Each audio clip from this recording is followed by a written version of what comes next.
Jiro est un jeune garçon sans amis, contrarié parce que tous ses camarades de classe pensent qu'il est un original. Il est en train de se plaindre de ses problèmes et reçoit un discours d'encouragement lui disant d'accepter ce qui est unique chez lui, mais celui qui lui donne ce discours est son chien, donc je comprends un peu pourquoi ses amis pensaient qu'il était bizarre. Il s'avère que Jiro est né avec la capacité d'entendre les voix de tous les animaux autour de lui, mais parler tout le temps aux animaux effraie les autres, donc quand Jiro a grandi, les seuls amis qu'il avait étaient les animaux du quartier, et il faisait tout son possible pour les protéger, allant même jusqu'à se battre pour protéger certains de ses copains animaux des délinquants qui essayaient de les embêter.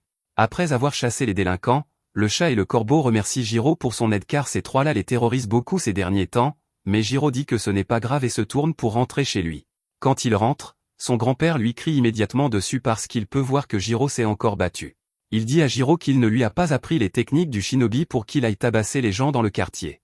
Il dit à Jiro qu'il ridiculise leur nom de famille, mais Jiro dit qu'il se moque totalement de leur stupide nom de famille, et cela plonge son grand-père dans une rage aveugle, alors il sort le katana héritage familial et se met à courir après Jiro. Un peu plus tard, le vieil homme se calme enfin, alors lui et Jiro sont occupés à remettre les portes en place, mais le grand-père doit assister à une réunion communautaire, alors il dit à Jiro qu'il doit partir et qu'il rentrera tard, donc il demande à Jiro de fermer à clé avant d'aller se coucher. Jiro maugrait entre ses dents, mais accepte sa demande. Cependant, un instant plus tard, le corbeau de tout à l'heure vient chercher Jiro et lui demande de l'aide parce qu'un chat est en difficulté dans les bois. Jiro n'a aucune idée de ce qui se passe, mais il suit le corbeau, et quand il arrive sur place, il trouve un chat grièvement blessé sous un arbre. C'est la première fois que Jiro ou le corbeau voit ce chat dans le coin, et ils n'ont aucune idée de ce qui lui est arrivé, mais il semble encore respirer, alors Jiro décide de faire tout son possible pour le sauver. Il s'avère qu'avant ce moment, le chat était un être connu sous le nom de Rago, le dévoreur du soleil, et il avait été invoqué par un groupe mystérieux qui cherchait à utiliser son pouvoir pour lui-même, mais Rago a refusé de suivre leurs ordres, alors ses invocateurs ont tenté de le tuer pour cela. La prochaine fois que Rago ouvre les yeux, il se retrouve dans un panier pour chat chaud chez Jiro, et un instant plus tard, Jiro entre pour prendre de ses nouvelles. Jiro est content de voir que le chat est enfin réveillé parce que, vu la gravité de ses blessures, il n'était pas sûr qu'il s'en sorte ou non. Il a apporté un bol d'eau au chat car il a supposé qu'il aurait probablement soif, et il se présente ensuite, demandant au chat de se présenter également. Rago pense que Jiro doit être idiot parce que même s'il lui disait son nom, il n'y a aucun moyen qu'un humain puisse comprendre les paroles d'un chat, mais Jiro lui dit que ce n'est pas gentil de traiter les gens d'idiots sans raison. Découvrir que Jiro peut le comprendre est un tel choc pour Rago qu'il se cache sous le lit et refuse d'en sortir parce qu'il ne comprend pas ce qui se passe. Jiro peut comprendre pourquoi Rago serait effrayé s'il n'a jamais parlé à un humain auparavant, mais il l'assure qu'il n'est en aucun danger ici. Cependant, Rago n'est pas si facilement convaincu. Il ne détecte aucune énergie spirituelle émanant de Jiro, donc il est sûr que Jiro est vraiment un humain, mais juste pour être prudent, il décide de rester caché là jusqu'à ce qu'il trouve une ouverture pour s'échapper. Cependant, un instant plus tard, Jiro arrive avec de la nourriture, et toute la prudence antérieure de Rago s'envole parce qu'il a vraiment faim. Jiro trouve amusant à quel point il a été facile de faire céder Rago, mais Rago ne montre aucune honte et dit qu'aucun homme affamé ne refuserait un repas. Jiro trouve aussi drôle qu'un chat s'appelle un homme, mais Rago s'énerve et dit à Jiro qu'il n'est pas un chat. Il se présente formellement comme un immortel, ou ce qu'on appelle plus communément ici un mononoke. Les mononoques prennent souvent la forme d'humains ou d'animaux et se fondent dans leur environnement sans que les gens ne les découvrent, et Jiro ne comprend pas vraiment, mais si les mononoques sont censés être des créatures si puissantes, alors il demande comment Rago a fini dans cet état en premier lieu. Rago explique que c'est un autre mononoke qui lui a fait ça, et quand Jiro demande pourquoi c'est arrivé, Rago dit qu'il n'est pas exactement sur des détails car il ne se souvient pas de tout, mais il se souvient que c'est un autre mononoke qui lui a fait ça, et la raison pour laquelle ils l'ont attaqué était qu'il voulait son aide pour quelque chose et il a refusé. Jiro commence à comprendre ce qui s'est passé parce que cela ressemble à, après que Rago ait refusé ces gars-là, ils l'ont attaqué. Bien que Jiro ne comprenne pas vraiment pourquoi Rago les a refusés en premier lieu car il supposait qu'en tant que mononoke, il voudrait aider l'un des siens. Cependant, Rago dit qu'il déteste absolument les gens comme ce type car ce ne sont que des parasites qui veulent faire les durs mais qui ne peuvent que compter sur le pouvoir des autres. Rago ne pense pas vraiment qu'il y ait un intérêt à dire tout ça à Jiro car, en tant qu'humain, il ne croit probablement pas un mot de ce qu'il vient de dire, mais Jiro lui rappelle qu'il parle à un gamin qui a pu parler aux animaux toute sa vie, donc l'existence de monstres immortels n'est pas trop surprenante pour lui. Pendant ce temps, dans la forêt, une agente vient juste de tomber sur l'endroit où Jiro a trouvé Rago pour la première fois, et elle rapporte au QG qu'elle a trouvé une flaque de sang dont elle a confirmé qu'elle appartient à Rago, mais elle ne capte aucune de ses présences spirituelles, donc il a dû se cacher à proximité. Son chef lui dit d'attendre l'arrivée du reste de l'équipe de recherche pour l'instant, Alors elle accepte de se retirer et disparaît dans les arbres. Il semble qu'il y avait quelqu'un d'autre dans la forêt à la recherche de traces de Rago en plus d'elle. Au même moment, chez Jiro, il est occupé à donner un bain à Rago pour se détendre, et il est impressionné par la rapidité avec laquelle les blessures de Rago ont toutes guéri car il a presque l'air aussi bon que neuf maintenant. Donner un bain à Rago comme ça rappelle à Jiro comment il faisait de même avec son chien, Nashi, à l'époque. C'était le chien le plus grand et le plus duveteux qu'un gars puisse demander, et chaque fois qu'il se faisait harceler ou blesser, elle lui demandait toujours de lui donner un bain car elle savait que cela le calmait toujours. Plus tard dans la nuit, Jiro va se coucher, mais dès que Rago pense qu'il dort, il grimpe sur le rebord de la fenêtre et se prépare à partir. Il ne voulait pas avoir à partir comme ça car il doit énormément à Jiro pour lui avoir sauvé la vie, mais s'il reste ici plus longtemps, il va finir par mettre Jiro en danger. Il saute alors par la fenêtre, mais en atterrissant, il vacille un peu car, bien que ses blessures aient guéri, il n'a pas encore retrouvé toute sa force. Il s'apprête à quitter la propriété, mais soudain, Jiro apparaît derrière lui et demande à Rago où il pense aller à cette heure tardive. Rago est choqué car il aurait juré avoir vu Jiro dormir à l'étage, mais Jiro avait anticipé que Rago pourrait faire quelque chose comme ça, alors il a installé une illusion factice dans son lit pour le tromper. Astuce bon marché mise à part, Rago lui dit qu'il n'a plus à se soucier de ses affaires car il a déjà fait plus qu'assez, mais Jiro refuse d'accepter cela et rappelle à Rago que c'est lui qui lui a sauvé la vie, donc Rago est sa responsabilité jusqu'à ce qu'il soit complètement rétabli. Rago dit à Jiro qu'il ne lui a jamais demandé son aide et qu'en fait, il aurait été parfaitement bien de mourir là-bas si Jiro n'était pas arrivé. Jiro continue de se disputer avec lui, mais Rago finit par perdre patience et rappelle à Jiro qu'il est toujours un mononoke, un monstre mangeur d'humains, et qu'il est dans l'intérêt de Jiro de retourner se coucher et de faire comme s'ils ne s'étaient jamais rencontrés, mais soudain, un type quelconque entre dans la propriété de Jiro et les interrompt. Jiro n'a aucune idée de qui est ce type, mais il lui dit de sortir d'ici car il n'a pas été invité. Cependant, l'homme traite Jiro d'humain ignorant et transforme son bras avant de se précipiter sur lui. Cela prend Jiro au dépourvu, donc il n'est pas capable de réagir à temps, mais Rago refuse de le laisser mourir comme ça, alors il saute et pousse Jiro hors du chemin avant d'emmener le type dans la forêt. Il fait de son mieux pour s'échapper, mais comme il n'a pas encore retrouvé sa force, le démon est facilement capable de rattraper Rago et de le mettre à terre en un rien de temps. Il dit à Rago qu'il n'est pas trop tard pour s'arrêter et accepter d'aider son camp parce qu'ils ont fait beaucoup d'efforts pour briser le sceau qui retenait Rago prisonnier, et il détesterait devoir le tuer pour ne pas coopérer, mais Rago ricane en sa présence et lui dit que s'il veut tant son pouvoir, il va devoir risquer sa vie pour venir le chercher. Le démon se précipite alors sur Rago de toutes ses forces, mais avant qu'il ne puisse le frapper, Jiro arrive de nulle part avec son katana familial et tranche le bras du démon. Rago n'arrive pas à croire que Jiro soit vraiment revenu et le traite d'idiot pour avoir gaspillé l'occasion qu'il lui a donnée de s'échapper, mais Jiro dit qu'il ne pouvait pas laisser Rago mourir ici à cause de cette chose, et d'ailleurs, si le démon avait réussi à tuer Rago, il serait probablement revenu pour Jiro aussi, donc c'était la meilleure option qu'il avait. Le démon se transforme complètement et se prépare à attaquer Jiro, mais il trouve plutôt surprenant que Jiro ne soit pas du tout déconcerté par son apparence monstrueuse. Il remarque aussi les motifs sur le katana et les capacités furtives que Jiro a montrées plus tôt, et il en déduit que Jiro doit être l'un des shinobi. Le démon se précipite alors sur lui et lance un coup de poing, mais bien qu'il soit sûr de l'avoir touché, quand il regarde son poing, tout ce qu'il voit est un morceau de tissu parce que Jiro avait en fait esquivé et se préparait à attaquer d'en haut.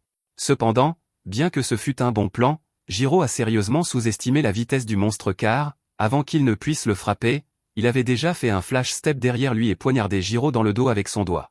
Jiro a tenté de porter une dernière attaque sur le démon, mais il a bondi en arrière pour l'esquiver, et il est impressionné qu'il ait pu penser à attaquer avec une telle blessure, mais cela n'a plus d'importance maintenant car il n'y a aucun moyen que Jiro puisse survivre à quelque chose comme ça.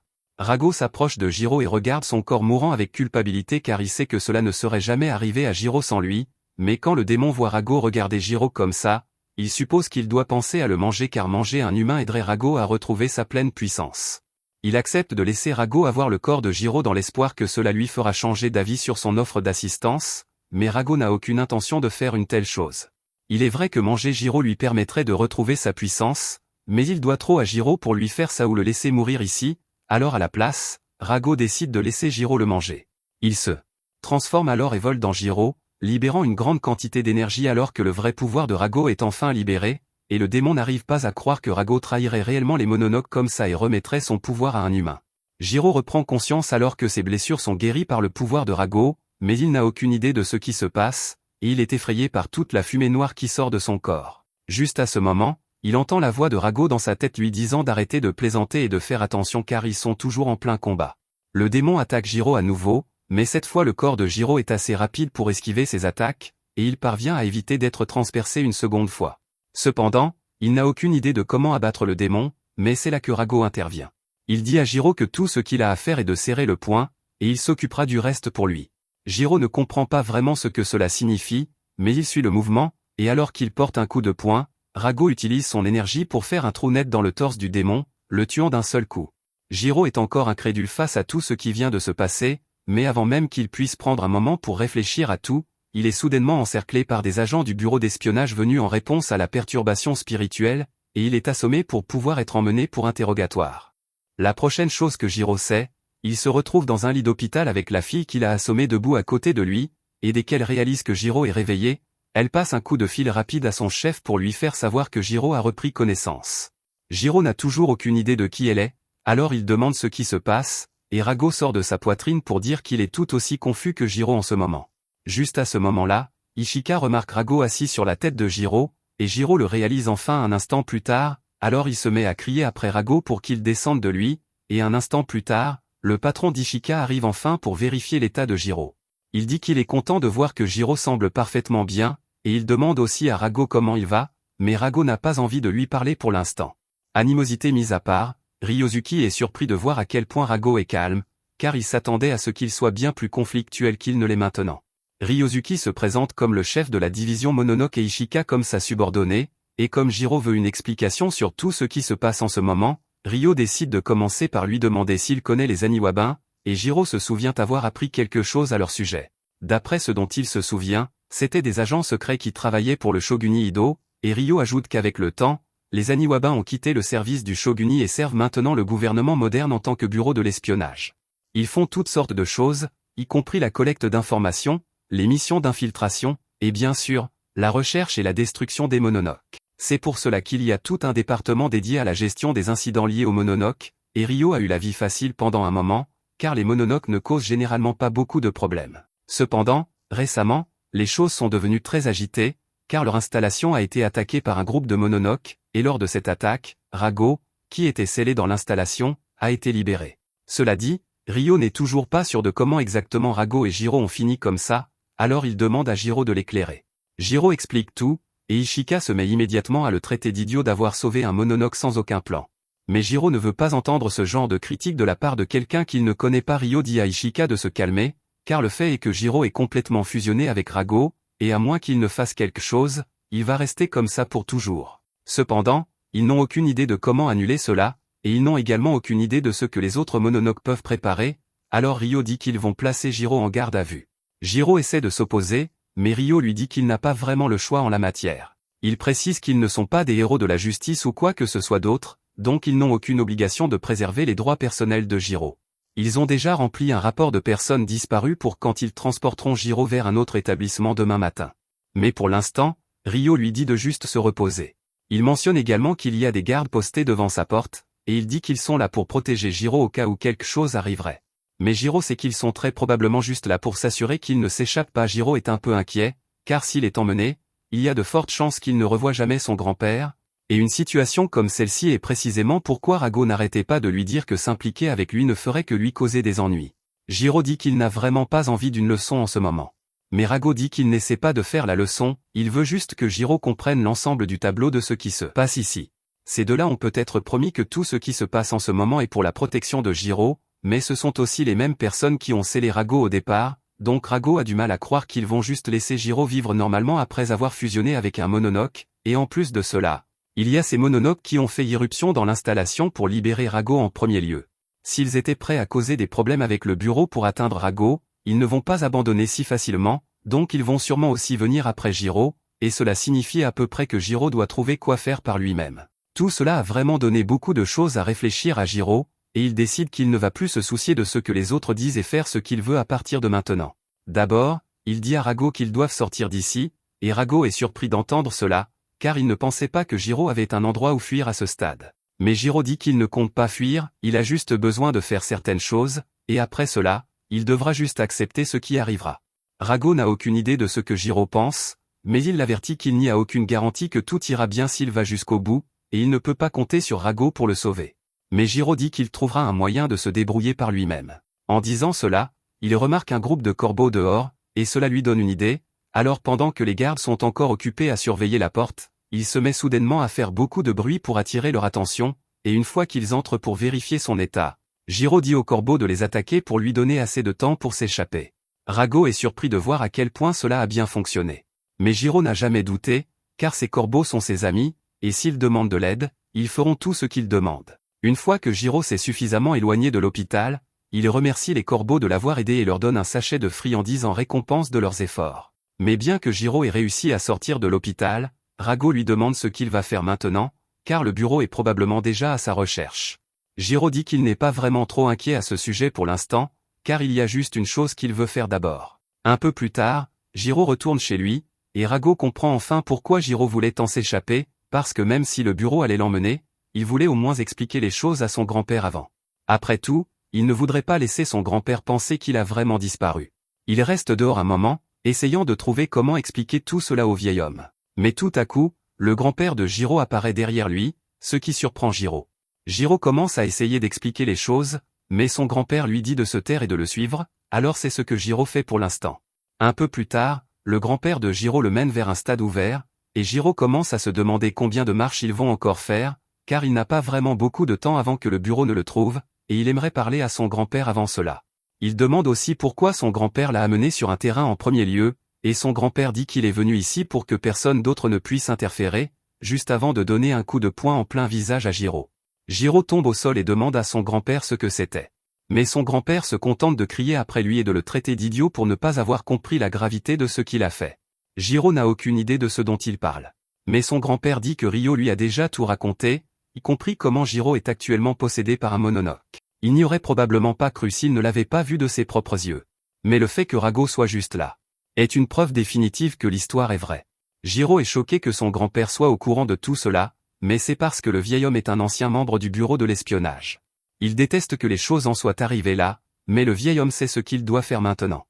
Il a l'intention de prendre ses responsabilités pour l'erreur de Jiro, et pour cela, il va tuer à la fois Jiro et Rago, afin que ni le bureau ni les mononoke ne puissent les exploiter, et après cela, il va se tuer pour expier.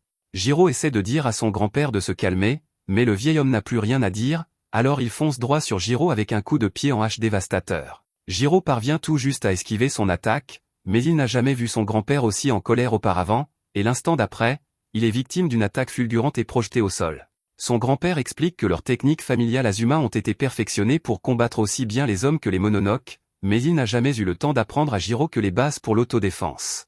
Il pense que c'est dommage que Jiro ne puisse jamais atteindre son vrai potentiel maintenant. Mais il veut s'assurer que Jiro n'aura jamais à souffrir des cruautés du monde des mononoke, et à cette fin, il promet de rendre la mort de Jiro aussi rapide et indolore que possible. Cependant, juste avant qu'il ne puisse frapper Jiro, Rago intervient soudainement et bloque le coup pour lui, repoussant le grand-père de Jiro. Rago dit à Jiro de sortir de sa torpeur et de prendre cela au sérieux, car son grand-père essaie vraiment de le tuer. Mais malgré tout cela, Jiro dit quand même à Rago de rester en dehors de ça et de ne pas sortir avant qu'il ne le lui dise, car il veut gérer cela par lui-même. Rago ne comprend pas vraiment pourquoi Jiro refuse son aide, puisqu'il n'est clairement pas de taille face à son grand-père. Mais si c'est vraiment ce que Jiro veut, alors il n'interférera pas. En regardant Jiro maintenant, son grand-père se souvient comment, quand Jiro était plus jeune, il a un jour grimpé dans un arbre immense juste pour pouvoir sauver un bébé chat. Mais il ne s'est pas arrêté une seconde pour réfléchir à s'il pourrait redescendre tout seul après l'avoir sauvé. Heureusement, il était là pour attraper Jiro, mais il s'est assuré de lui crier dessus pour avoir fait quelque chose d'aussi imprudent. Parce que bien qu'aider les autres puisse être un acte noble, il dit à Jiro qu'il va finir par se faire tuer s'il continue à se mettre dans des situations au-delà de ses capacités. Il a dit à Jiro qu'il devait apprendre à compter sur ceux qui l'entourent au lieu d'essayer de résoudre chaque problème par lui-même. Mais Jiro demande ce qu'il est censé faire s'il n'y a personne pour l'aider, et son grand-père lui a dit qu'il devrait juste abandonner. Mais Jiro ne voulait pas vivre comme ça, alors dans ce cas, son grand-père lui a dit qu'il devait juste devenir plus fort pour qu'il n'y ait aucune situation qu'il ne puisse pas gérer. De retour au présent, le grand-père de Jiro lui dit que le monde des mononoke est comme rien de ce qu'il n'a jamais vu auparavant, et si Jiro était forcé d'y entrer comme son grand-père l'a été, alors il finirait par tuer ses semblables et les mononoke, finissant par se perdre lui-même dans le processus. C'est un monde horrible et impitoyable, et c'est pourquoi il s'est battu pour que Jiro n'ait jamais à le vivre. Mais il semble qu'il a échoué. Jiro s'excuse auprès de son grand-père, car il n'est dans ce pétrin que parce qu'il a fourré son nez là où il ne fallait pas et n'a pas réfléchi aux conséquences. Mais il dit qu'il ne regrette pas d'avoir choisi d'aider, et qu'il va trouver un moyen de nettoyer son propre désordre. Son grand-père crie, traitant Jiro d'ignorant imbécile, avant de foncer sur lui, et Rago essaie d'avertir Jiro d'esquiver, mais Jiro n'a aucune intention de bouger. Il reste là et encaisse le coup de poing de son grand-père de plein fouet, et bien qu'il soit quand même repoussé, il parvient à atterrir sur ses pieds. Rago n'arrive pas à croire que Jiro a fait ça, et son grand-père lui dit que c'était une chose stupide à faire, car il peut voir qu'il a fait cela pour tenter de montrer sa détermination. Mais il dit que cela ne prouve rien d'autre que le fait que Jiro peut encaisser un coup. Jiro avait le sentiment que cela ne suffirait pas à convaincre son grand-père, mais il lui dit que, pour le meilleur ou pour le pire, il n'est plus seul maintenant, donc s'il n'y arrive pas tout seul, il peut toujours compter sur Rago. Il dit ensuite à Rago de faire le truc, mais Rago n'a aucune idée de ce dont il parle et fait passer Jiro pour un idiot d'avoir essayé de faire le malin, alors les deux se mettent à se disputer. En voyant cela, son grand-père se souvient de ce qu'il a dit à Jiro à propos de trouver des personnes sur qui compter, et simplement en regardant ces deux-là, bien qu'ils puissent se disputer, il peut voir que, quand les choses deviennent sérieuses, Rago risquerait sa vie pour protéger Jiro, et Jiro ferait de même. Cela lui fait réaliser que Jiro pourrait peut-être finalement être capable de se débrouiller seul, alors il dit aux deux d'arrêter de se disputer et annonce qu'il se rend, donc Jiro est libre de faire ce qu'il veut, mais il pense toujours que Jiro est un imbécile d'avoir laissé cela arriver. Plus tard dans la soirée, ils rentrent tous chez eux, et Jiro prend un long bain relaxant pour se détendre après tout ce qui s'est passé aujourd'hui. Il s'excuse également auprès de Rago de l'avoir entraîné dans cette situation et d'avoir agi égoïstement plus tôt, mais Rago dit que cela ne le dérange pas tant que ça. Il demande juste que Jiro compte davantage sur lui, pour qu'il ne finisse pas par se blesser autant la prochaine fois, et Jiro est d'accord, bien qu'il n'ait aucune idée de ce à quoi ils vont devoir faire face à partir de maintenant, puisqu'il va devoir travailler avec le bureau de l'espionnage à partir de demain. Le lendemain matin, Jiro prépare un sac avec tout son nécessaire, car il sait que le bureau va venir le chercher d'un instant à l'autre, et Rago lui demande s'il est vraiment sûr de vouloir les accompagner si volontairement, puisqu'il n'a aucun moyen de savoir ce qu'il lui réserve. Mais Jiro répond qu'il ne sert à rien de s'inquiéter maintenant, car, avec la situation actuelle, il n'a pas vraiment le choix. Même s'il essayait de fuir, le bureau continuerait de le poursuivre, et entraîner son grand-père là-dedans une fois de plus est la dernière chose qu'il souhaite, alors il estime qu'il vaut mieux affronter ce qui vient de front. Il sort ensuite pour retrouver l'agent que le bureau a envoyé pour le prendre en charge, mais il est choqué de voir que l'agent envoyé est en fait Ishika, et il ne s'entend vraiment pas bien avec elle. Elle dit qu'elle est là pour s'assurer que Jiro ne s'échappe pas une nouvelle fois comme la dernière fois, puis elle désigne le camion de transport, disant à Jiro qu'il va monter à l'arrière avec elle jusqu'à ce qu'ils arrivent au QG. Jiro n'apprécie vraiment pas d'être coincé avec Ishika, mais il n'a pas beaucoup de choix, alors il dit ses derniers adieux à son grand-père et monte dans le camion. Cependant, il ne s'attendait pas à ce qu'on lui passe des menottes au poignet dès qu'il est entré avec Ishika. Il lui demande si c'est vraiment nécessaire, car il n'y a pas besoin de le traiter comme un prisonnier alors qu'il coopère, mais Ishika lui répond qu'il est pratiquement un prisonnier, en ce qui la concerne, parce qu'il n'est plus entièrement humain.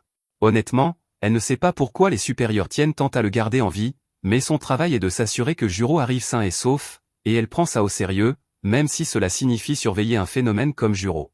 Jiro n'apprécie vraiment pas d'être traité de phénomène, surtout qu'il essayait d'être gentil avec Ishika parce qu'elle est une fille, mais Ishika prend cette remarque comme une offense, car elle pense que Jiro la méprise. Alors elle frappe la paroi et menace Jiro de faire attention à ce qu'il dit en sa présence, mais à ce moment-là, Rago se matérialise et demande aux deux s'il pourrait baisser le ton, parce qu'il essaie de dormir. Mais cela mis à part, Rago dit qu'il est surpris que le bureau ait envoyé une petite fille comme Ishika pour les garder, et il suppose qu'ils doivent vraiment manquer de personnel s'ils envoient des enfants au combat comme ça. Ishika dit à Rago de la fermer, car elle ne veut pas entendre de critiques de la part d'un mononoke, mais Rago lui dit qu'elle a des problèmes plus graves à craindre, parce que, bien qu'elle ne l'ait pas encore réalisé, ils vont avoir de gros ennuis ici. Comme Rago dit cela, le camion entre dans un épais brouillard, et les deux conducteurs essaient de comprendre pourquoi il est soudainement devenu si brumeux, mais puis cela se produit, et le camion s'écrase peu après. Ishika et Jiro sont projetés à l'arrière du camion pendant l'accident, et Ishika ne sait pas ce qui se passe, mais elle comprend que ce n'est pas bon, alors elle dit à Jiro d'attendre ici pendant qu'elle va vérifier. En sortant du camion, elle est choquée de découvrir qu'ils sont maintenant dans une zone spectrale, et elle ne sait pas comment elle ne l'a pas réalisé plus tôt, mais il est trop tard pour s'inquiéter de ça maintenant, car à ce moment-là, les deux mononoques se montrent. Ils ont déjà dévoré les deux conducteurs, et ils sont clairement après Rago, alors Ishika équipe son matériel et se prépare à les abattre. D'abord, elle essaie d'utiliser la bonne vieille arme à feu fiable, mais malheureusement, les balles n'ont aucun effet sur le grand, et le plus petit est trop rapide pour qu'elle puisse le viser, alors elle est obligée de passer à son arme de mêlée pour se défendre. Le petit la projette en arrière contre le grand, mais Ishika réussit à se repositionner avec son couteau et à tailler les bras du grand en esquivant son coup de poing. Cependant, même si elle a réussi à le taillader plusieurs fois, aucune des entailles n'était très profonde, car son corps est extrêmement dense. Elle réalise qu'elle ne pourra pas endommager celui-ci avec les armes qu'elle a actuellement, et la vitesse de l'autre est aussi un vrai problème, car dès qu'Ishika est distraite, il s'approche par derrière et la frappe contre le côté du camion. Juro voit l'enfoncement de l'intérieur et se demande ce qui se passe dehors, puisqu'il pensait qu'il devait juste se rendre au bureau, mais Rago explique qu'Ishika est probablement attaquée par un mononoke en ce moment, et d'après le bruit dehors, elle se fait battre. Juro est surpris et demande comment c'est possible, alors Rago explique que, pendant qu'ils se disputaient, le camion a dû glisser dans une zone spectrale.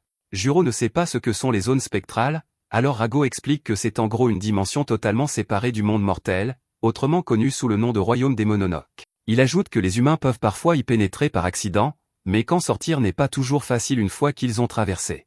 Juro ne comprend toujours pas vraiment, mais cela n'a pas d'importance maintenant, car, d'après le bruit dehors, Ishika va mourir s'il ne fait pas quelque chose pour l'aider bientôt, alors il demande à Rago de l'aider à enlever ses menottes. Cependant, Rago dit qu'il ne peut pas, ses menottes sont faites d'un matériau spécial qui annule toute énergie spirituelle, donc Rago n'est pas capable de les détruire dans son état actuel. Juro commence à devenir vraiment frustré, alors il décide qu'il va juste sortir et forcer Ishika à lui enlever les menottes elle-même pour qu'il puisse aider. Cependant, Rago lui dit qu'il ferait peut-être mieux de laisser les choses se dérouler. Après tout comme les mononoques, le bureau essaie simplement de le prendre pour l'utiliser à son propre avantage, donc il serait dans son intérêt de les laisser continuer à se battre et de s'échapper pendant qu'il le peut. Le raisonnement de Rago est logique, mais au final, les faits sont qu'Ishika se bat actuellement pour protéger Juro, même si c'est juste à cause d'ordre, et Juro n'est pas le genre de type à rester les bras croisés à regarder quelqu'un mourir en le protégeant, même si elle est assez impolie, alors il va l'aider. À ce moment-là, le grand mononoke finit par frapper la camionnette, ce qui projette Juro sur l'herbe, et quand les mononoques le voient, ils reconnaissent Juro comme la cible qu'ils ont été envoyés chercher. Leurs ordres sont de le ramener vivant, alors ils lui disent que, s'il se rend, ils ne lui feront pas de mal, mais Juro les ignore complètement et se met à crier sur Ishika pour qu'elle se dépêche d'ouvrir ses menottes afin qu'il puisse aider. Mais, à sa surprise, elle refuse, car elle dit qu'elle ne voudrait jamais travailler avec un mononoke comme lui. À cet instant, les deux mononoques attaquent, alors Juro et Ishika sont obligés de sauter en arrière pour esquiver, et Juro dit à Ishika de surmonter son préjugé mesquin et de le laisser aider, car, sinon, ils vont tous les deux mourir ici. En disant cela, Ishika se souvient du jour où ils ont tenu les funérailles de sa mère après qu'elle soit morte des mains d'un mononoke, et à partir de ce jour, Ishika a juré qu'elle ferait tout son possible pour devenir forte, comme sa mère l'aurait voulu. Elle veut croire qu'elle peut gérer cela seule, mais la réalité est qu'elle ne le peut pas, et Juro lui dit que, si elle ne veut pas que sa mission se termine par un échec, alors elle doit être prête à tout faire pour gagner, même si cela signifie travailler avec lui. Elle hésite un bref instant, sachant que tout ce en quoi elle a cru depuis son enfance lui dit de refuser, mais elle sait aussi que Juro a raison. Ishika accepte finalement de laisser Juro aider et brise ses menottes, et dès que Juro est libre, il bondit en l'air et appelle Rago à l'aide, ce qui lui permet d'abattre le grand mononoke d'un seul coup. Et, pendant que l'autre était figé d'incrédulité devant la mort de son ami, Ishika s'est approché par derrière et l'a découpé en morceaux. Mais malheureusement, Juro a sauté un peu trop haut avec ce premier bond, alors il finit par s'écraser au sol. Quand il se relève, Ishika se tient sur le côté et lui dit qu'elle ne va pas le remercier pour ça, mais Juro dit qu'il ne l'a pas fait pour des remerciements. Ishika s'est battu pour le protéger, alors il a fait de même pour elle, et cela les rend quittes, et toute cette histoire a nettement amélioré l'opinion d'Ishika sur Juro. Cependant, ils ont encore un petit problème à régler, puisque le camion de transport a été détruit, alors Juro demande à Ishika ce qu'ils sont censés faire maintenant, et Ishika lui dit qu'ils vont devoir marcher pour le reste du chemin. Pendant ce temps, Ryozuki est actuellement en réunion avec les supérieurs, et il essaie essentiellement de les convaincre de lui permettre de former une équipe avec Juro et Rago comme membres. Les membres du conseil pensent d'abord que c'est une terrible idée, mais Ryo explique que Rago n'a encore montré aucune hostilité envers eux, et qu'il semble coopérer avec Juro pour l'instant, donc il devrait être possible de travailler avec lui. De plus, il est assez clair que l'ennemi est après lui, donc, plutôt que de condamner Juro et Rago à sa cellule, il pense qu'il serait préférable qu'ils aient la chance de travailler sur le terrain et d'affiner leurs compétences, afin que l'ennemi ne puisse pas les attraper si facilement.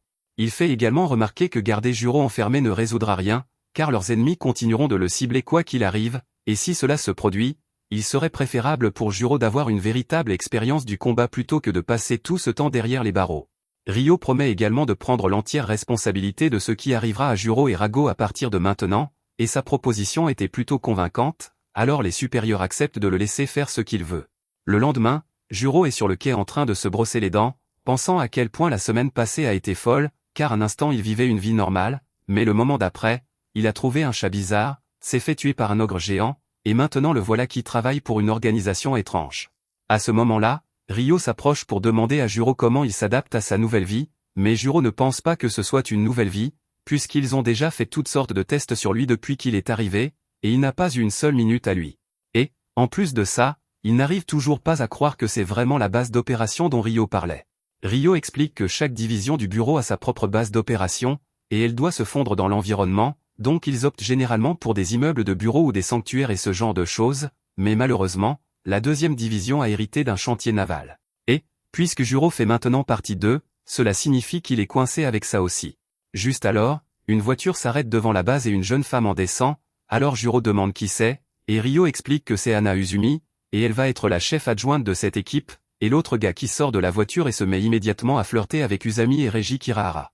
Ryo présente officiellement tout le monde à l'intérieur, et il espère qu'ils s'entendront tous, mais Juro et Ishika ne s'entendent toujours pas très bien. Reiji, en revanche, est un maître de la conversation, et en quelques minutes de discussion avec Ishika, il parvient à tellement la complimenter qu'elle en rougit. Cependant, quand il s'agit de Juro, il n'a que du dégoût non filtré pour un hybride mi-humain mi-mononoke comme lui. Juro n'est pas le genre de personne à rester assise à se laisser insulter, alors il s'approche de Reiji et lui demande s'il cherche un combat.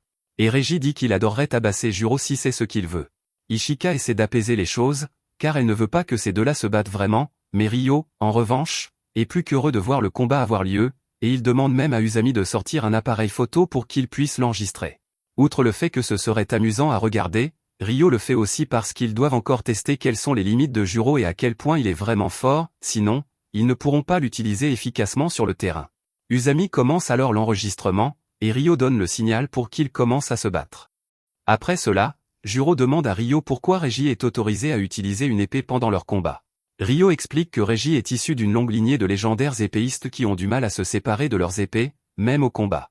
Cependant, il dit à Juro que s'il pense que c'est injuste, il est libre de prendre une épée lui-même. Juro répond simplement qu'il n'en aura pas besoin. Reiji dit alors à Juro qu'il est libre d'utiliser son arme secrète, et quand il dit cela, il fait référence à Rago, qui est assis sur ses épaules, mais Juro traite Reiji d'idiot pour penser que Rago est une sorte d'arme. Il explique que c'est censé être un combat entre deux, et que personne d'autre n'interférera, et cela inclut Rago. Rago accepte de laisser Juro gérer cela seul, et comme il n'y a rien d'autre à faire pour le moment, il décide de se rendormir. Voyant cela, Reiji laisse tomber son épée et se retourne, car visiblement il pense que Juro est trop faible pour le combattre correctement, alors il décide de lui donner un handicap à la place. Il dit à Juro qu'il peut attaquer quand il veut, et il promet même de garder les yeux fermés pendant ce temps. Entendant cela, Juro s'énerve immédiatement, alors il se précipite droit sur Reiji avant de s'élancer soudainement dans les airs. Usami suppose que Juro a sauté pour que Reiji ne puisse pas utiliser le bruit de ses pas pour juger exactement à quelle distance il se trouvait, mais Ryo ne pense pas qu'une astuce aussi simple fonctionnera sur quelqu'un comme Reiji.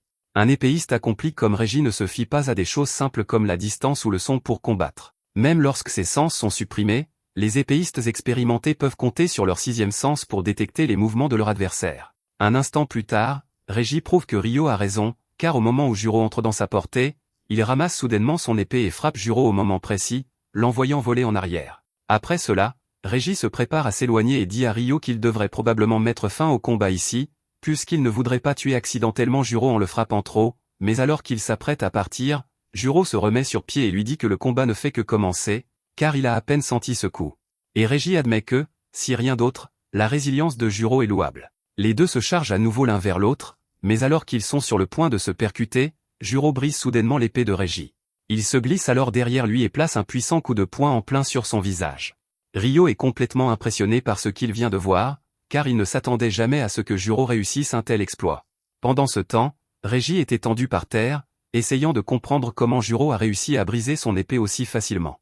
Juro demande s'il est enfin prêt à abandonner, mais Reiji se remet simplement debout et lui dit que le combat ne fait que commencer pour lui aussi. Les deux continuent de se battre, tandis qu'Ishika demande à Ryo s'il pense vraiment que ce combat sera suffisant pour convaincre les supérieurs. Ryo confirme que ce sera le cas. Il explique que ce combat est l'occasion parfaite de tester leur robustesse et leur détermination, permettant aux supérieurs de voir exactement combien ils peuvent endurer et jusqu'où ils sont prêts à se pousser. Quelques heures plus tard, Reiji se réveille et voit Juro assis à côté d'un camion. Il demande où tout le monde est passé, mais Juro n'en a aucune idée, car dit-il, il vient de se réveiller quelques minutes avant Reiji. Juro lui lance alors une canette de soda, et comme ils se sont tous les deux évanouis, Régis pense qu'il devrait considérer cela comme un match nul, mais d'un autre côté, Juro a réussi à se réveiller le premier, donc la victoire devrait techniquement lui revenir. Cependant, Juro dit que Régis devrait être celui à revendiquer la victoire, car si Régis l'avait vraiment voulu, il aurait probablement pu tuer Juro avec son premier coup, et l'astuce de Juro consistant à briser l'épée de Régis n'a fonctionné que parce qu'ils utilisaient des épées en bois. Si ça avait été une vraie lame, Juro sait qu'il aurait perdu son bras en tentant un tel coup, c'est pourquoi il pense que Régis mérite la victoire à la place. En entendant cela, Régis pense que Juro a finalement décidé d'agir de manière mature pour une fois, mais au moment où il ouvre la canette de soda, elle explose sur son visage, car Juro l'avait vigoureusement secoué spécifiquement pour lui faire une blague. Pendant ce temps, Usami demande à Ryo s'il pense que l'enregistrement du combat entre Juro et Régis sera suffisant pour convaincre les supérieurs. Ryo lui dit de ne pas s'inquiéter, car la vidéo n'a jamais été destinée à convaincre quiconque de quoi que ce soit. Les véritables tests commenceront demain, lorsqu'ils iront sur le terrain. Usami pense toujours qu'il est trop tôt pour envoyer Juro et Régis en mission réelle, mais Ryo n'est pas d'accord. Il croit qu'il n'y a pas de meilleure expérience que le travail sur le terrain, et si tout se passe comme prévu, ils pourraient enfin découvrir l'identité de leur véritable ennemi. Un peu plus tard, Juro et les autres enfilent leurs nouveaux uniformes. Ryo admet qu'ils ont l'air plutôt cool, avant de leur dire d'appuyer sur le bouton à leur poignet.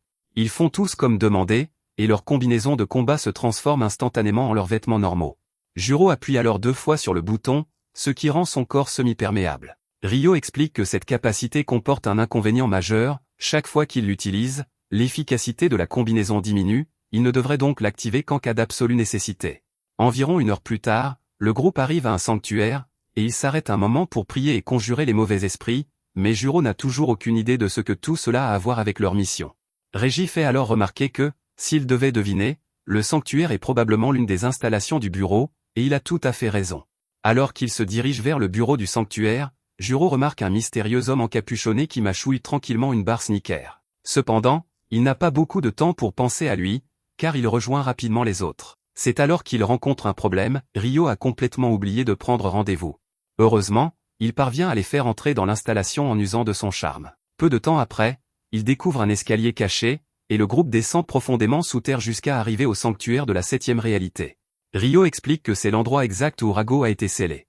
Toute la zone est faite d'un type de roche rare connu sous le nom d'obsidienne, et cet endroit contient le plus grand gisement d'obsidienne jamais découvert. Ryo décide de séparer le groupe et dit qu'il interrogera des témoins potentiels avec Ishika, tandis que Juro et Régis resteront pour enquêter sur ce qui est arrivé à Rago le jour où il a été scellé.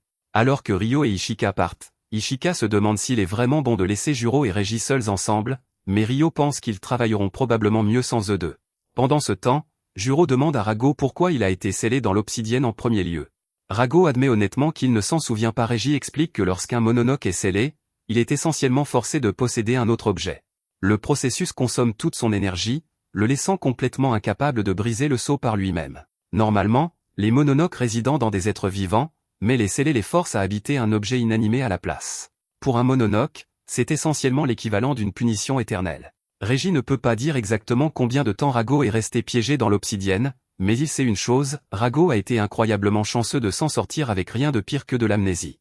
Il demande ensuite à Rago d'expliquer tout ce dont il se souvient du jour où il a été libéré, et avec qui il était à ce moment-là. Pendant ce temps, Ryo et Ishika arrivent à la salle de contrôle, seulement pour découvrir que toutes les images de sécurité ont été complètement effacées. Ryo interroge l'homme responsable et demande qui était de service cette nuit-là. L'homme explique que les 2 membres du personnel assignés à la salle de contrôle avaient mystérieusement disparu avant même que l'agitation ne commence.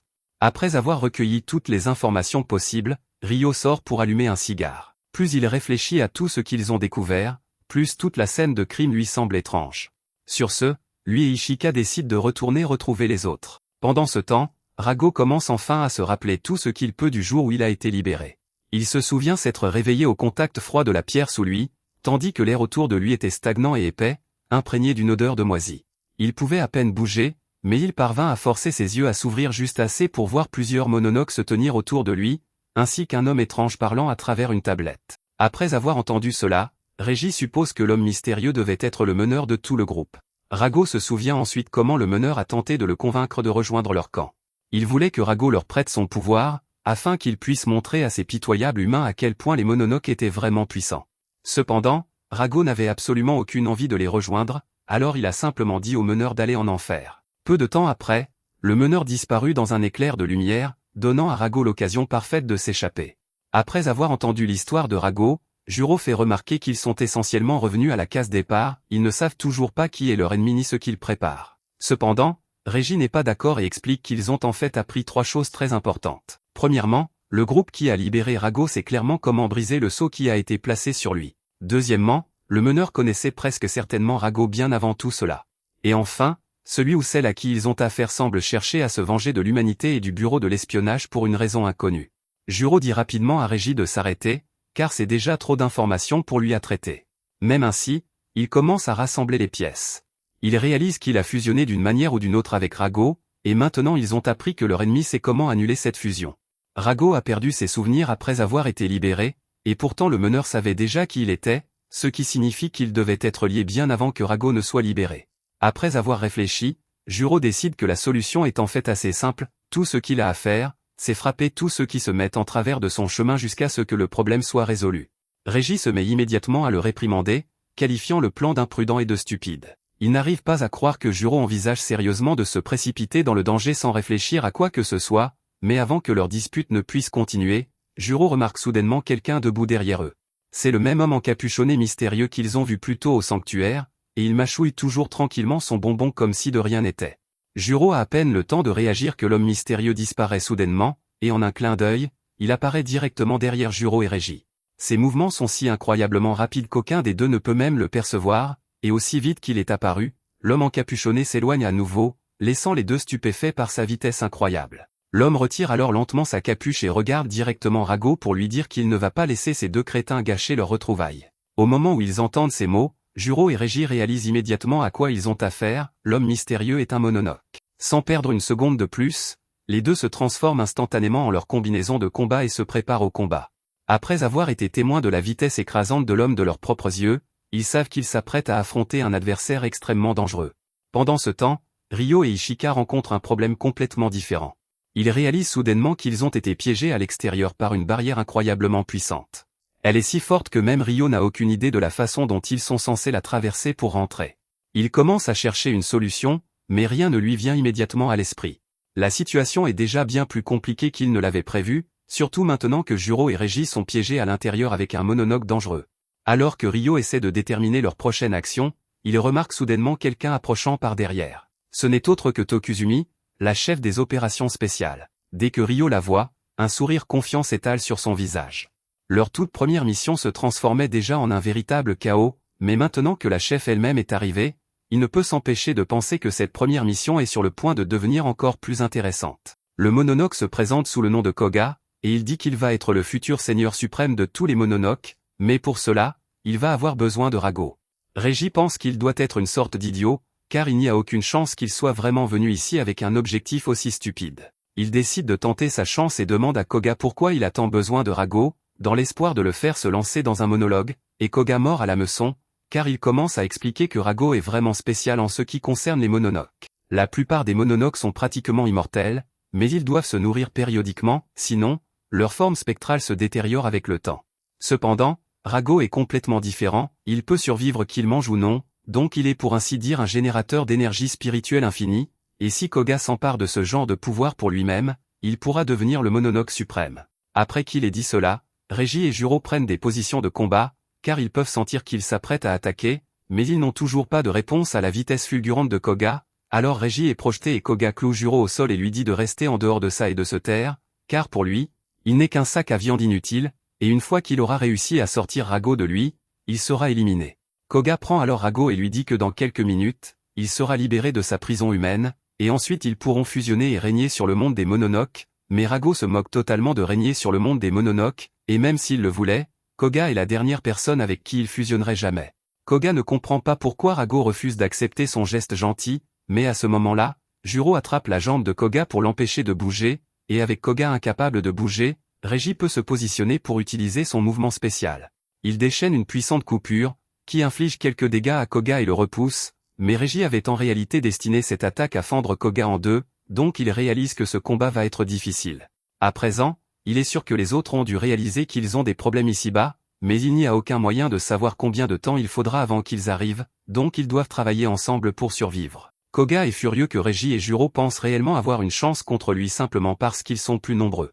Il déclare qu'il va d'abord massacrer Régie, et qu'il va laisser Juro en vie pour Rago, mais pas avant d'avoir séparé ses bras et ses jambes de son corps. Koga sort alors une épée qu'il a conjurée avec son sang et se prépare à attaquer.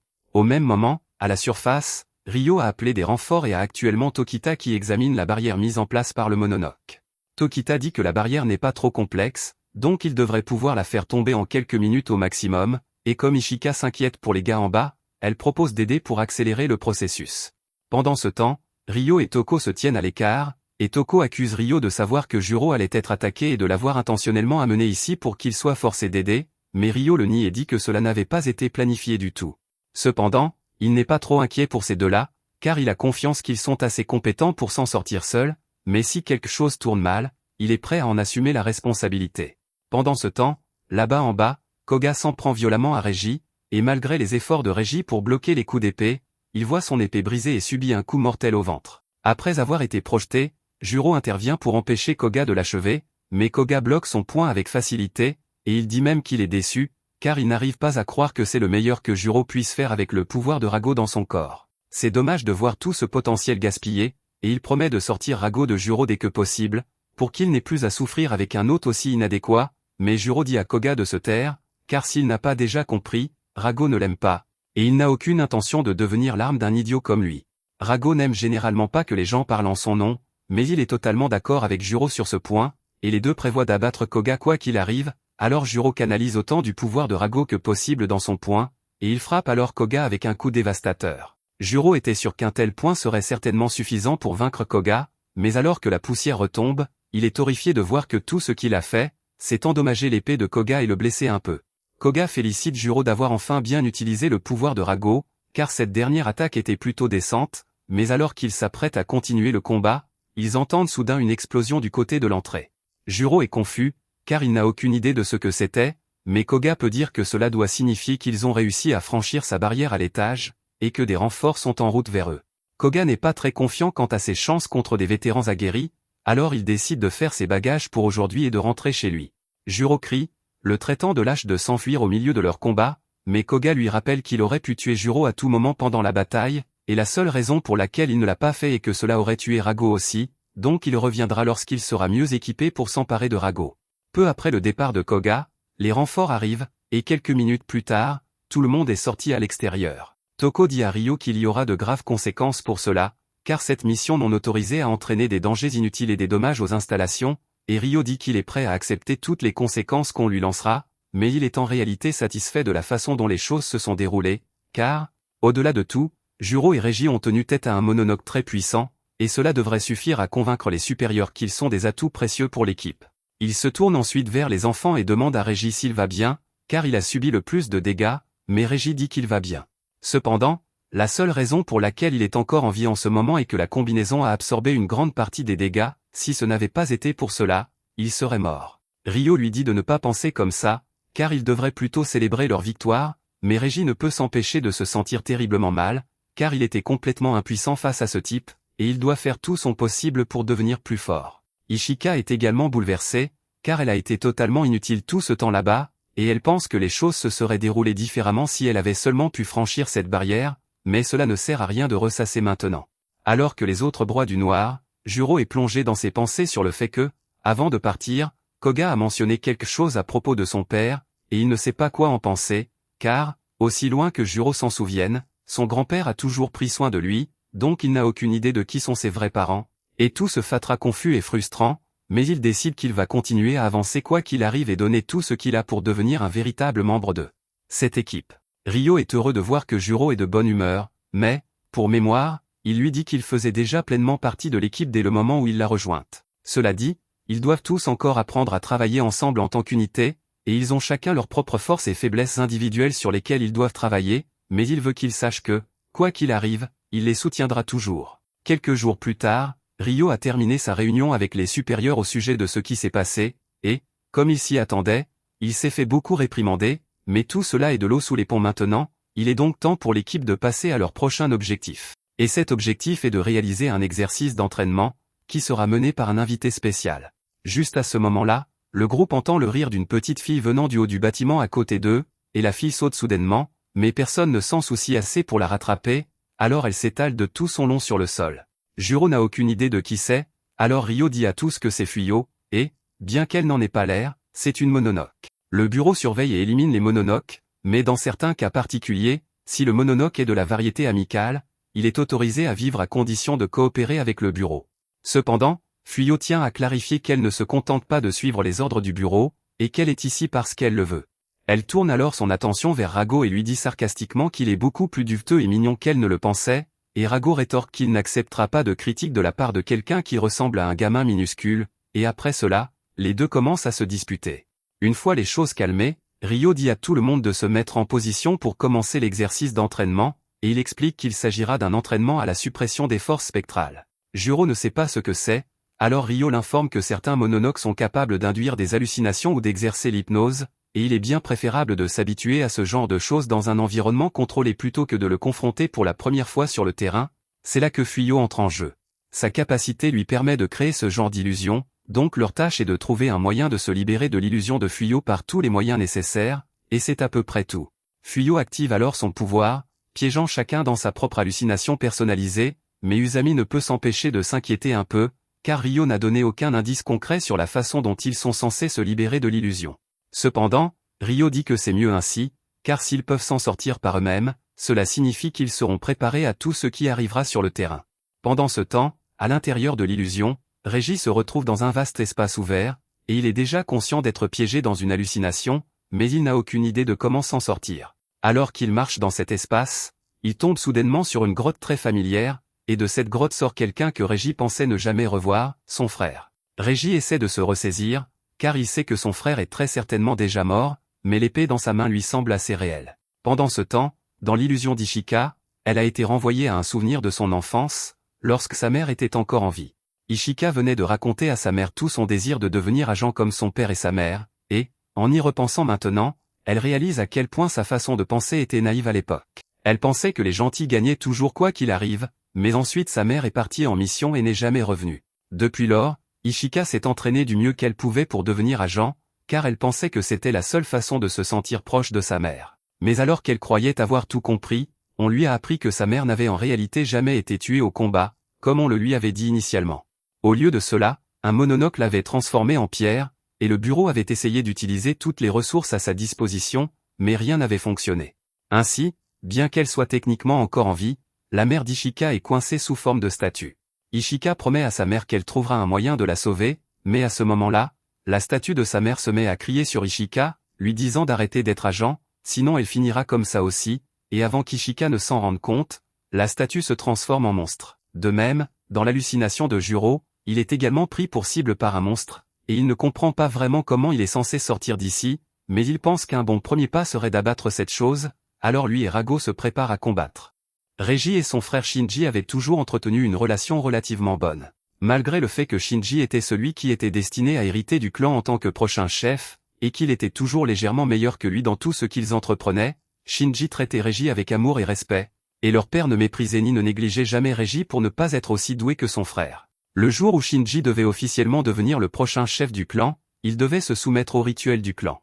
Ils rencontrèrent donc tous deux leur père ce soir-là pour se préparer. Dans le cadre du rituel, Shinji doit s'aventurer dans la grotte isolée derrière leur domaine, où est conservée une épée possédée par un puissant Mononoke, et essentiellement saisir l'épée en espérant que le Mononoke à l'intérieur ne prenne pas le contrôle de son corps. Ce n'est pas la tradition la plus intelligente, mais c'est leur tradition quand même, alors Shinji entra seul dans la grotte, et bien que tout le monde fût confiant qu'il vaincrait l'épée, comme tous les chefs du clan avant lui, la force de l'épée avait apparemment augmenté au fil des ans, si bien que Shinji finit par perdre le contrôle et attaqua tous les présents.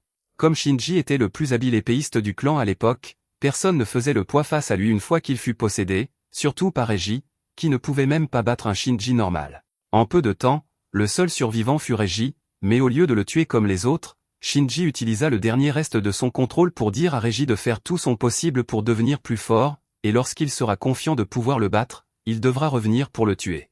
Shinji s'enfonça alors dans les bois sans un mot jusqu'à ce jour. Reggie n'a aucune idée de pourquoi il a été épargné ni comment Shinji a réussi à conserver autant de contrôle. De retour au présent, Reggie combat toujours l'illusion de Shinji, et Shinji lui dit que cela ne sert à rien car, peu importe ses efforts, il est bien trop faible pour jamais le tuer. Régi sait pertinemment que ce Shinji n'est qu'une création de son imagination par cette illusion, donc même s'il parvient à le vaincre ici, cela ne le rapprochera pas d'être assez fort pour vaincre son vrai frère. Il a fait une promesse à Shinji, s'il se retrouvait en difficulté, il ferait tout son possible, en tant que frère, pour l'aider, et s'il veut devenir assez fort pour cela, il ne peut pas se laisser vaincre par une simple illusion. Lors d'un dernier affrontement, Régi parvient à trancher le clone de Shinji en deux, et bien que cela ne signifie pas qu'il est devenu plus fort, cela lui a rappelé quels sont ses objectifs, alors il va continuer d'avancer. Pendant ce temps, dans l'illusion d'Ishika, elle fait toujours face à l'illusion de sa mère, mais bien que cela l'ait un peu ébranlée au début, elle est assez lucide pour réaliser que sa mère ne lui dirait jamais ces choses, et après cela, elle a réussi à abattre le monstre assez rapidement. Le monstre vaincu, Ishika est enfin libéré de l'illusion aux côtés de Régi, et ils ont tous deux accompli l'objectif en moins de 10 minutes, ce qui est plutôt impressionnant. Maintenant, les seuls restants sont Jiro et Rago, mais Uzumi commence à s'inquiéter un peu pour eux, car cette illusion particulière fonctionne en extrayant vos traumatismes les plus profonds et les plus sombres pour vous les faire affronter, et Jiro et Rago ne semblent pas être du genre à bien gérer ce genre de choses. Pire encore, il n'y a aucun moyen de savoir comment le sort va réagir à eux, car Jiro et Rago sont un cas particulier, ce sont deux âmes fusionnées en une seule, donc le sort doit préparer quelque chose de particulièrement problématique pour eux. Pendant ce temps, à l'intérieur de l'illusion, Jiro et Rago combattent toujours le monstre qui les poursuit, mais ils n'ont pas réussi à avancer beaucoup contre lui, car le monstre est bien trop fort et rapide pour qu'ils puissent le vaincre. Jiro demande ce qu'est cette chose, et à sa surprise, le monstre répond réellement, leur disant que s'ils veulent tant savoir ce qu'il est, il va leur montrer. Le monstre se transforme alors en une grande masse noire qui engloutit tout le paysage de l'illusion, et à l'extérieur, Fuyo ouvre soudainement les yeux, car la situation vient de devenir vraiment grave. Ryo lui demande ce qui s'est passé, car de ce qu'il voit, le lotus vient de devenir noir sans prévenir, alors Fuyo explique qu'elle a complètement perdu le contrôle du lotus, et si elle devait deviner, cela doit être dû au pouvoir subconscient de Rago.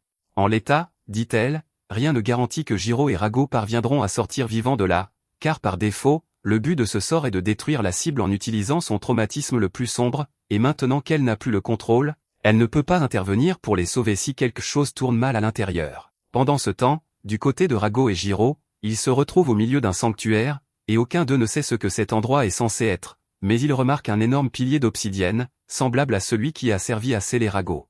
Juste alors, ils voient un garçon s'approcher du sanctuaire et commencer à faire des prières pour remercier la divinité de la récolte abondante de cette année, et il s'avère que la divinité vénérée ici est en réalité Rago. Le garçon s'appelait Jirob, et il veillait toujours à apporter une offrande à Rago chaque fois qu'il le pouvait, mais Rago lui dit qu'il n'a pas à continuer tout cela, car il n'a pas réellement de pouvoir de fortune, et ce n'est pas comme s'il avait vraiment fait quoi que ce soit pour aider, puisque cette année la récolte n'a été si bonne que parce que la météo a été clémente. Malgré cela, Jirob dit à Rago que plusieurs autres villages de la région ont été attaqués par des mononoques, mais qu'aucun mononoque ne décide jamais d'attaquer ce village, et tout cela grâce à la présence de Rago. Rago dit qu'il n'essayait pas de les protéger ou quoi que ce soit, il aimait juste cet endroit, et les autres mononoques ont trop peur de s'approcher de lui à cause du pouvoir qu'il possède. Quoi qu'il en soit, Jirob lui dit qu'il est content d'avoir Rago près de lui, et avant de repartir travailler, il laisse une petite offrande à Rago. Alors que Jiro regarde Jirob s'éloigner, il réalise que cela doit faire partie des souvenirs de Rago, et la voix de ce monstre résonne soudainement, lui disant que ce sont spécifiquement ses souvenirs d'avant qu'il ne soit scellé dans le pilier d'obsidienne. Il est révélé que le démon géant qu'il combattait plus tôt était en réalité la vraie forme de Rago. Il explique que dans les années 1730, quand Rago était encore libre, toutes sortes de mononoques erraient librement, et les humains n'avaient d'autre choix que de trembler devant eux à cause de leur puissance immense. Quelques mononoques se firent largement connaître et furent vénérés par les peuples comme des dieux, et l'un de ces mononoques se trouvait être Amagi, un vieil ami de Rago. Amagi décida de rendre visite à Rago aujourd'hui car il avait quelque chose à lui dire, et en entrant, il remarque le pilier d'obsidienne que Rago a décidé d'installer comme décoration dans sa nouvelle demeure. Il trouve que c'est un choix étrange, car l'obsidienne de mort est comme un poison pour les mononoques, mais Rago dit que c'est justement le but, car il l'a mis spécifiquement pour éloigner tous les autres mononoques ennuyeux d'ici pour qu'ils ne le dérangent pas. Pendant que le souvenir se déroule, le Rago actuel est figé de choc, car Amagi lui semble vraiment familier, mais il n'a aucun souvenir de lui. Juste alors, il réalise que la voix d'Amagi est la même que celle de la personne qui l'a libéré de l'obsidienne ce jour-là, et Jiro est surpris d'apprendre cela.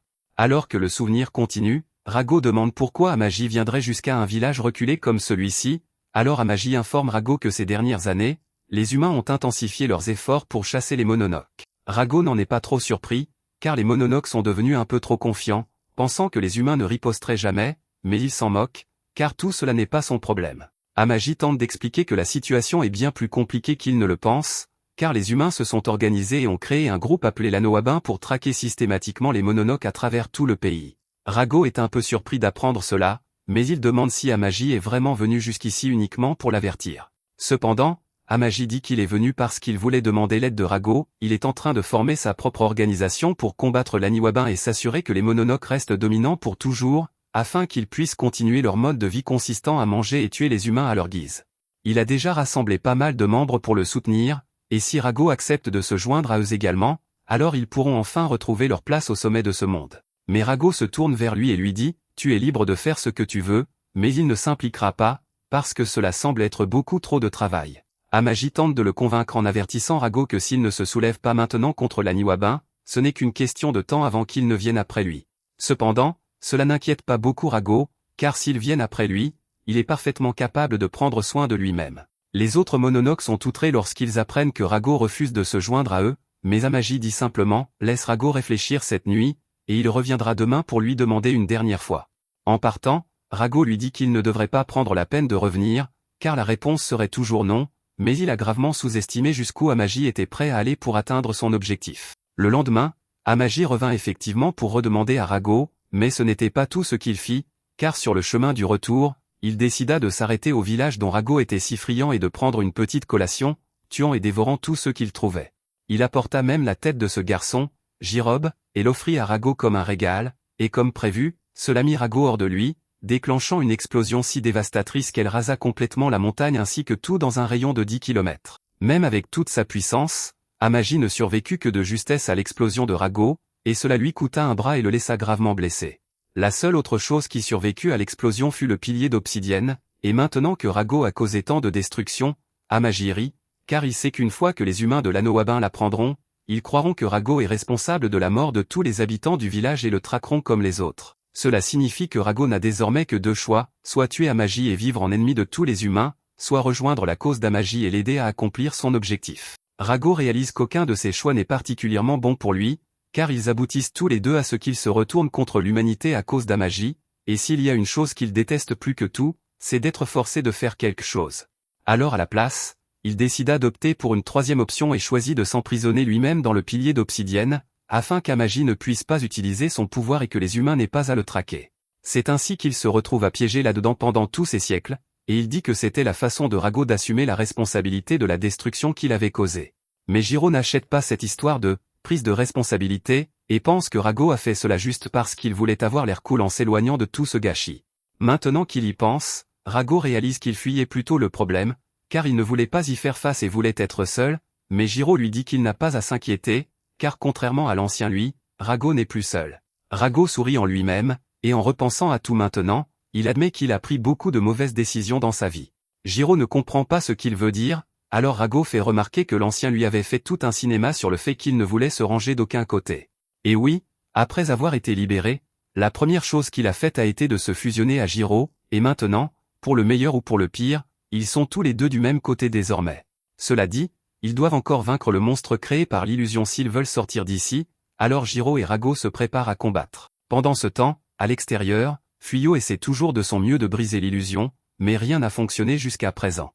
Cependant, soudain, une fissure se forme sur la fleur, et un instant plus tard, Jiro et Rago en sortent, ayant finalement vaincu le monstre. Après être sortis, Jiro explique tout ce qu'ils ont vu là-bas à Ryo, et ce dernier est ravi, car il est sûr que les informations sur Amagi seront utiles tôt ou tard.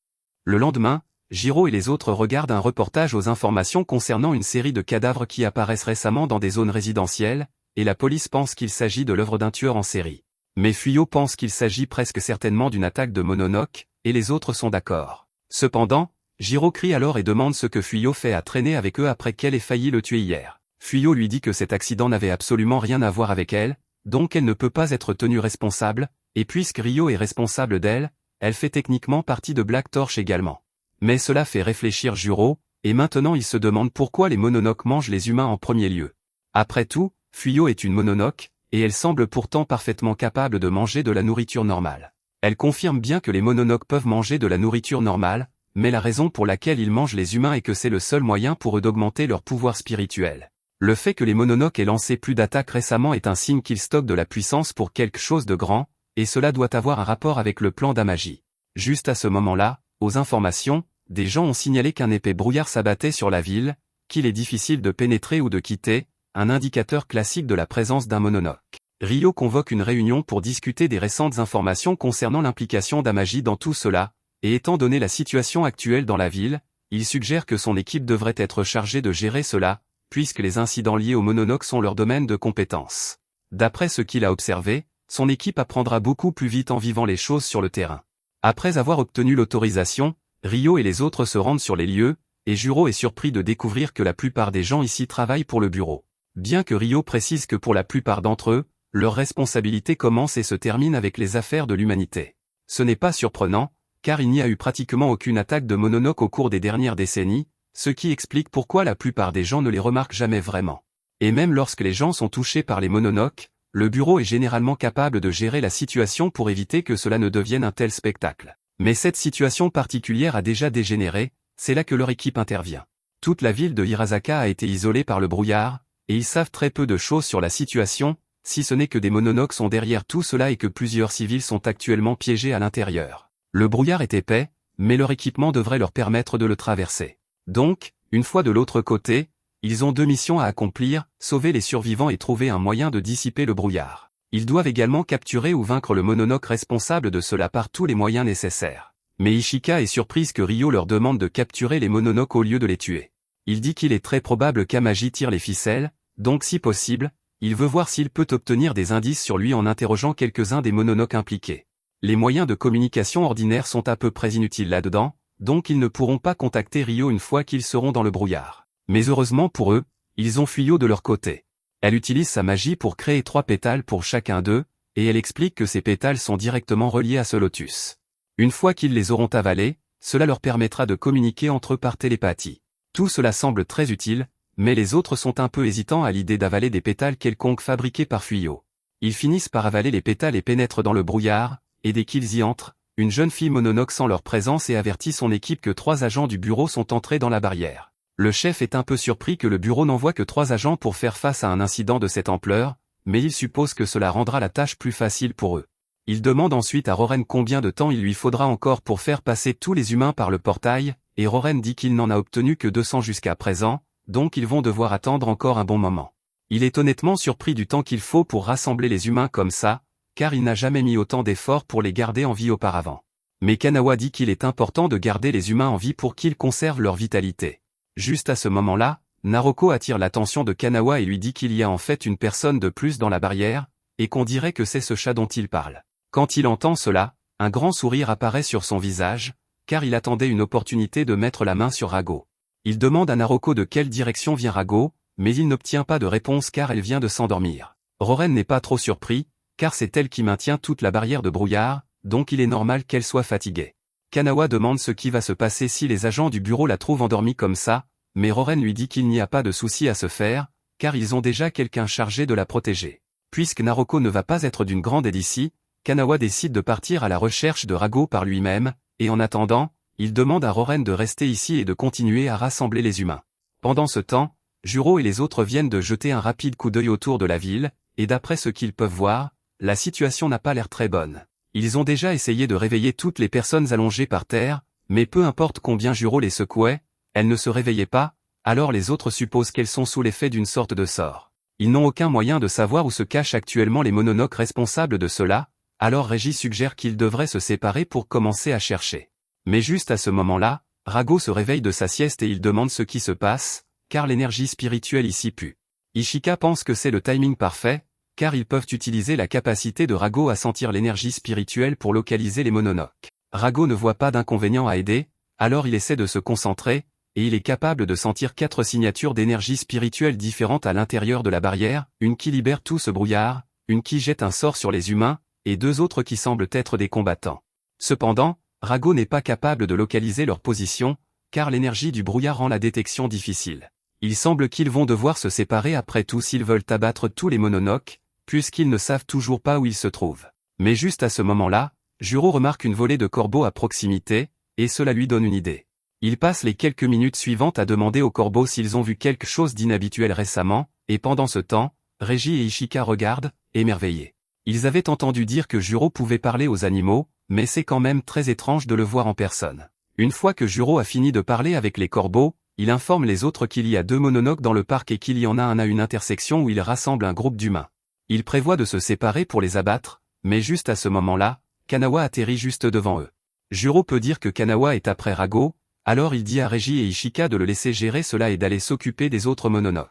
Pendant que Juro affronte Kanawa, Ishika parvient à localiser Roren à l'intersection où il rassemble les humains, et elle lui dit qu'il peut soit annuler le sort et se rendre immédiatement, soit sinon elle devra le tuer. Au même moment, Reiji a réussi à localiser le parc où Naroko et son garde du corps attendent, et il pense qu'il a de la chance que la fille Lao semble être incapacitée pour le moment, alors il dit à son garde du corps qu'il a le choix entre se rendre ou mourir par son épée. Du côté de Juro, Kanawa lance la première attaque, alors Juro commence à sauter partout pour esquiver toutes ces attaques. Il ne lui faut pas longtemps pour comprendre que les attaques de Kanawa sont toutes lentes et simples, donc s'il esquive au dernier moment, il aura une large ouverture pour contre-attaquer. Une fois qu'il en a l'occasion, il libère le pouvoir de Rago à pleine puissance pour tenter de faire sauter le crâne de Kanawa. Mais à sa grande surprise, Kanawa parvient à résister à l'attaque sans presque aucun dégât, et il ne la prenait même pas si au sérieux avant. Il commence alors à se transformer et se moque de Juro en le traitant d'échec, car il ne mérite pas de s'appeler un mononoke et il n'est pas non plus un humain. Il utilise ensuite ses pouvoirs de gravité pour clouer Juro au sol et explique qu'il n'est peut-être pas le mononoke le plus agile, mais il sait comment faire valoir son poids quand il le faut. Il demande à Juro si c'est humiliant d'avoir le visage enfoncé dans la saleté comme ça, parce que c'est ce que les mononoques ont dû subir pendant les quelques centaines d'années passées, et tout cela à cause du bureau. À l'époque de sa gloire, Kanawa était le grand dieu démon d'une montagne, et les villageois qui vivaient là lui offraient des sacrifices en échange de sa protection de leurs terres. Cependant, lorsque le bureau est arrivé, soudainement, tous les humains se sont retournés contre lui et ont commencé à comploter son assassinat, et la même chose est arrivée aux mononoques dans le monde entier. C'est pourquoi ils ont patiemment attendu que les humains croient avoir gagné et que le bureau devienne complaisant, afin de pouvoir frapper en retour. Ils avaient initialement prévu d'utiliser le pouvoir de Rago à leur avantage, mais si ce triste spectacle est vraiment le meilleur que Rago puisse faire, alors peut-être qu'ils n'ont pas autant besoin de lui qu'ils le pensaient. Pendant que Kanawa est en train d'écraser Juro, Roren ricane devant Ishika et demande ce qui lui fait croire qu'elle peut lui ordonner de se rendre. À ce moment-là, Ishika bondit dans les airs et tente de trancher le visage de Roren, ce qui le surprend un peu, mais il parvient à esquiver à temps. Il admet qu'Ishika est bien plus compétente qu'il ne l'avait initialement pensé, mais il a encore quelques tours dans son sac. Il active donc ses pouvoirs, piégeant Ishika dans une illusion qui donne l'impression qu'ils sont à des milliers de mètres dans les airs. Il lui dit que bien que ce soit une illusion, ces illusions sont si réalistes que si elle tombe d'ici, son cerveau croira sincèrement qu'elle est morte, et elle mourra aussi dans la réalité. Roren a montré ces illusions à d'innombrables personnes au fil des ans et leur a fait vivre toutes sortes de tortures et de souffrances. De plus, il pouvait apprécier de voir quelle sorte d'expression tordue elle faisait juste avant de mourir. Mais entendre Roren parler des humains comme s'ils n'étaient que des jouets rend Ishika malade, alors elle lui dit qu'il est malade dans sa tête. Roren se précipite alors sur Ishika avec sa lance, et bien qu'elle parvienne à esquiver ses attaques jusqu'à présent, elle est aussi repoussée de plus en plus loin. Donc, si cela continue, elle finira par tomber. Juste au moment où elle est sur le point d'être poussée du bord, Ishika parvient à coincer la lance de Roren sous son bras et à l'entraîner hors de la tour à la place. Mais malheureusement, comme cette illusion a été créée par lui, il est capable de simplement se donner des ailes pour voler, donc il ne tombe pas. Il change ensuite la tenue d'Ishika en un uniforme de marin juste pour se moquer d'elle. Ishika est d'abord gênée, mais elle réalise que Roren essaie juste de la faire perdre son sang-froid pour pouvoir en profiter et la faire tomber, donc elle doit rester calme quoi qu'il arrive. Roren est occupée à réfléchir à la façon de s'amuser avec Ishika ensuite, mais soudainement, elle active le mode furtif de sa combinaison. Même si Roren a le contrôle sur cette illusion, il ne peut pas contrôler Ishika s'il ne peut pas la voir. Et avant qu'il ne s'en rende compte, elle parvient à enlacer son cou avec ses cuisses pour s'assurer qu'il ne puisse pas s'échapper, et à trancher ses cornes, dissipant ainsi l'illusion. Les cornes d'un mononoke sont ce qui leur permet de contrôler leur énergie spectrale, donc elle a pensé que si elle les coupait, Roren perdrait ses pouvoirs, et cela signifie qu'en ce moment, il est plus faible qu'un humain ordinaire. Du côté de Juro, il parvient de justesse à éviter d'être écrasé en échappant à l'emprise de Kanawa, ne laissant que sa veste derrière lui. Mais soudainement, il sent que l'énergie de Rago est devenue beaucoup plus forte à l'intérieur de son corps, et ni lui ni Rago ne comprennent pourquoi. Il se souvient que Ryo a mentionné que les combinaisons du bureau sont équipées d'inhibiteurs d'énergie spectrale, alors il suppose que cela a peut-être limité les pouvoirs de Rago jusqu'à présent. Mais il n'a pas beaucoup de temps pour y réfléchir, car Kanawa revient à la charge, et Rago tente de bloquer l'attaque. Mais au lieu de cela, il finit par trancher accidentellement Kanawa en deux. Rago est maintenant extrêmement confus, car même si les inhibiteurs de puissance l'affaiblissaient, enlever la veste n'aurait pas dû entraîner une telle augmentation de puissance. Et c'est là qu'il se souvient de ce que Fuyao a dit à propos des mononoques qui se nourrissent de la vitalité des humains. Sans s'en rendre compte, pendant tout le temps qu'il a vécu dans le corps de Juro, il a dû se nourrir de sa vitalité. Du côté de Reiji, il reste silencieux alors que le garde du corps de Naroko sort soudainement une épée pour le combattre, car c'est la même épée qui a pris le contrôle du corps de son frère. Et avant même qu'il puisse comprendre ce qui se passe, il est attaqué à grande vitesse.